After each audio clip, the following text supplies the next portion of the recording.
Renungi baik-baik sebuah hadis bahwasanya ada seseorang bertanya kepada baginda Nabi SAW. Dia mengatakan, ya Rasulullah, fulanatun tadhkaru min kathrati salatiha wa siyamiha wa sadaqatiha. Wahai utusan Allah, di kota Madinah ini ada satu wanita terkenal sekali, tapi termasuk tata kerama yang dimiliki oleh para sahabat Nabi ridwanullahi alaihim, mereka tidak mau menyebut nama orang.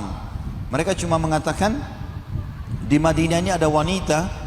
Artinya kita semua sudah tahu wanita itu terkenal sekali dengan sholat malamnya dan puasanya serta sedekahnya. Ghaira annaha tu'zi jiranaha bilisaniha. Hanya saja dia suka menyakiti tetangganya dengan lisannya. Sholatnya luar biasa, tidak pernah ketinggalan sholat tahajud dan sholat wajib. Puasanya tidak pernah ketinggalan puasa sunnah dan puasa Ramadan. Sedekahnya rutin, tapi suka menyakiti tetangganya. Qala hiya finnar. Pastikan wanita itu, kata Nabi SAW, akan jadi penghuni neraka. Ya, kita bisa bayangkan, sholatnya sudah sempurna, sedekahnya sempurna, kemudian juga puasanya sempurna. Ternyata Nabi SAW memvonis wanita ini karena akhlaknya tidak baik, jahat lisannya sama tetangganya, maka kata Nabi SAW dia di neraka, divonis di neraka. Qila ya Rasulullah, fulanatun tudhkaru min qillati salatiha wa siyamiha wa annaha tatasaddaqu bi athwari min al-akiti wa la tu'dhi jiranaha. Sementara ada wanita lain, wahai Rasulullah, salatnya tidak terlalu terkenal, ya dia kerjakan yang wajib-wajib saja, puasanya juga hanya yang wajib saja, bersedekah juga sedikit sekali, bahkan tidak ternilai, tapi tidak pernah menyakiti tetangganya, tidak tajam lisannya. Qala hiya fil jannah. Maka Nabi SAW mengatakan wanita tersebut penghuni surga.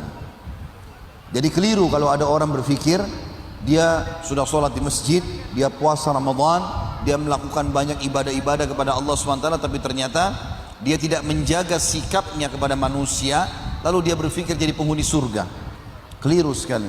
Hubungan kita teman-teman ada dua, hubungan dengan Allah Sang Pencipta, dengan ibadah-ibadah yang sudah diperintahkan, dan hubungan dengan manusia. Hubungan dengan manusia, ya.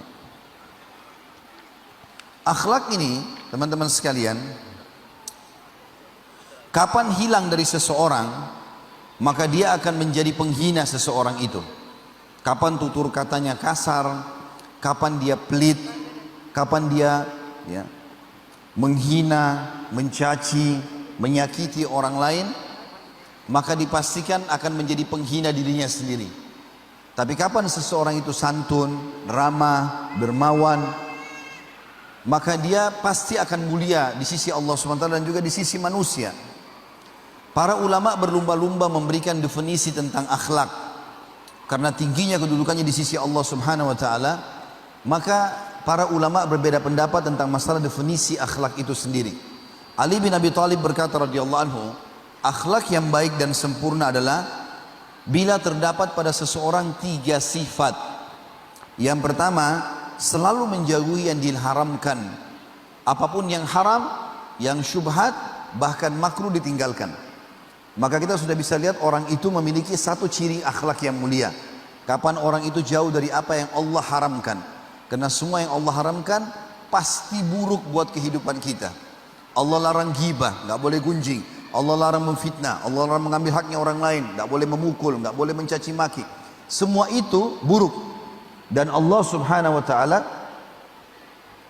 mengganti atau menjadikan itu adalah akhlak yang buruk dan tidak boleh sama sekali kita melakukannya. Jadi yang haram itu sesuatu yang tidak baik, dilarang oleh Allah Subhanahu wa taala.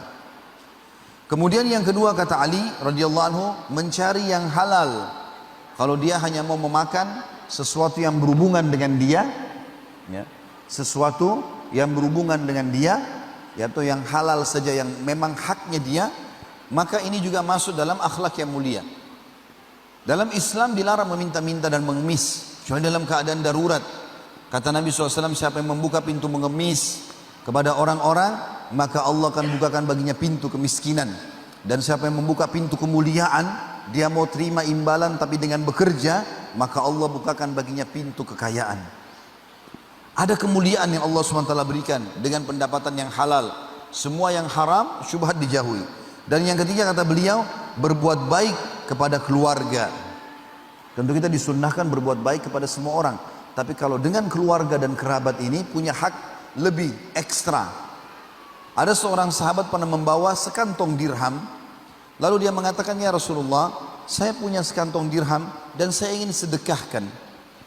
Ada dua orang jadi target saya, dua-duanya orang miskin. Yang satu punya hubungan kerabat dengan saya, yang satu tidak punya hubungan kerabat dengan saya. Mana yang saya kasih? Maka Nabi SAW mengatakan, kalau engkau memberikan kepada orang yang memiliki hubungan kerabat denganmu, maka engkau akan mendapatkan dua pahala. Pahala sedekah dan pahala silaturahim. Al-Hasan Basri rahimahullah, seorang ulama tabi'in, menyampaikan bahwasanya akhlak yang mulia itu adalah dermawan, suka berkorban dan bertanggung jawab. Kapan kita lihat seseorang rutinitasnya suka memberi dan mengasihi, mendahulukan orang lain dari dirinya sendiri sekalipun, maka itu ciri daripada orang yang memiliki akhlak yang mulia.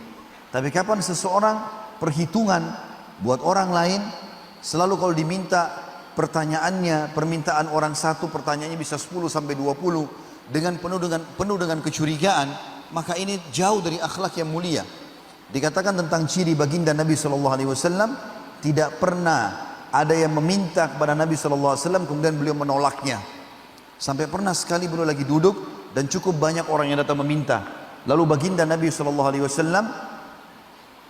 memberikan sampai habis semua apa yang Nabi SAW miliki. Lalu Nabi SAW melihat masih ada orang miskin datang minta lagi. Lalu Nabi SAW sedih, wajah beliau berubah. Kemudian Ali bin Abi Thalib, Umar radhiyallahu anhu mengatakan, Umar bin Khattab berkata ada di sebelah Nabi, ya Rasulullah, Allah tidak bebankan anda di atas kemampuan anda. Artinya sudah tidak ada, ya sudah. Tadi kan sudah dibantu yang lainnya. Maka Nabi SAW diam saja. Lalu Ali bin Abi Thalib, anak mantu Nabi SAW dan sepupu beliau, kemudian mengatakan, ya Rasulullah, di kantong saya masih ada sekian dirham. Ini saya kasih. Silakan sedekahkan dimanapun anda inginkan. Maka dikasihlah kepada Nabi SAW dan Nabi SAW tersenyum lalu mengatakan, bihadza umirtu, dengan cara seperti inilah aku diperintahkan. Selalu berbagi dengan orang, dermawan, ya, memberikan kepada orang-orang. Begitu juga bertanggung jawab. Kalau seseorang diberikan amanah lalu dia bertanggung jawab, ini bagian daripada akhlak yang mulia menurut Al-Hasan Al-Basri. Dan dia juga mengatakan masuk dalam akhlak yang mulia setelah yang dia sebutkan tadi, dermawan, suka berkorban dan bertanggung jawab, beliau mengatakan wajah yang menyenangkan. Kalau orang menyapanya dia senyum, ya. Kalau orang bersalaman maka dia membiarkan orang itu terlebih dahulu mencabut atau menarik tangannya baru dia. Juga masuk dalamnya mencurahkan kebaikan dan mencegah keburukan. Mencurahkan kebaikan artinya selalu hidupnya dari waktu ke waktu berisikan dengan kebaikan-kebaikan. Dan juga mencegah dari keburukan, artinya apapun yang sifatnya buruk dia selalu jauhi. Akhlak ini ada dua macam. Ada akhlak yang jibiliyah dan ada muhtasabah, ya.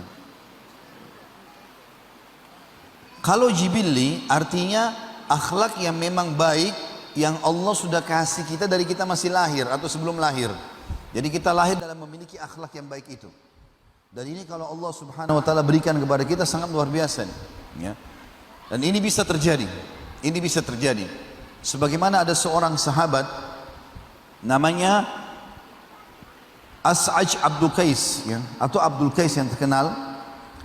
Dia mengatakan, atau waktu dia datang kepada Nabi SAW, Nabi mengatakan, inna fika khaslataini yuhibbuhuma Allahu al-hilmu wal anat. Qala ya Rasulullah, ana atakhallaku bihima amillahu jabalani alaihima. Qala balillahu jabalaka alaihima. Qala alhamdulillahi alladhi jabalani ala khullatihima, atau khullataini yuhibbuhuma Allah wa rasuluh. Sesungguhnya pada dirimu ini, jadi orangnya ini, si As'aj Abu Qais ini radhiyallahu anhu, orangnya sangat tenang, tidak tergesa-gesa mengambil keputusan. Suaranya kalau dia ngomong santun, tatapan matanya syahdu, jabaan tangannya ramah sekali. Maka Nabi SAW lihat, Nabi bilang, dalam dirimu ini ada dua sifat yang sangat dicintai oleh Allah dan Rasulnya, yaitu al-hilmu wal-anat. Dan al-hilm ini banyak artinya, bisa berarti murah hati, kemudian al-anat adalah sabar, bisa juga berarti al-hilm adalah kedewasaan, tidak tergesa-gesa dalam mengambil keputusan. Kemudian al-anat artinya tepat dalam mengambil sebuah keputusan. Maka dia berkata, ya Rasulullah, apakah dua akhlak itu aku dapatkan karena aku berusaha, atau memang Allah telah bebankan padaku? Maka kata Nabi SAW, Allah telah bebankan kepadamu. Maka dia mengatakan, segala puji bagi Allah yang telah membebankan dua sifat yang dicintai oleh Allah dan Rasulnya.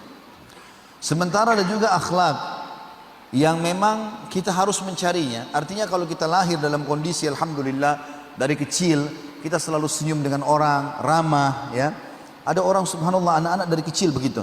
Begitu dia lahir, mulai dia dewasa, walaupun kadang-kadang hidup di lingkungan orang tuanya yang jauh dari agama, tapi dia lahir tumbuh dalam kondisi santun, ramah. Memang Allah SWT selamatkan dia. Ini karunia yang sangat besar. Tapi kalau ini tidak ada pada kita, maka harus kita mencarinya. Kita berusaha. Dan ada jenis yang kedua dari akhlak, akhlak yang harus dicari. Sebagaimana Nabi SAW bersabda tentang masalah itu, sesungguhnya ilmu itu dengan belajar, al-ilmu bit-ta'allum. Kemudian kedewasaan dan kebijaksanaan dengan mempelajarinya. Jadi memang harusnya juga dipelajari.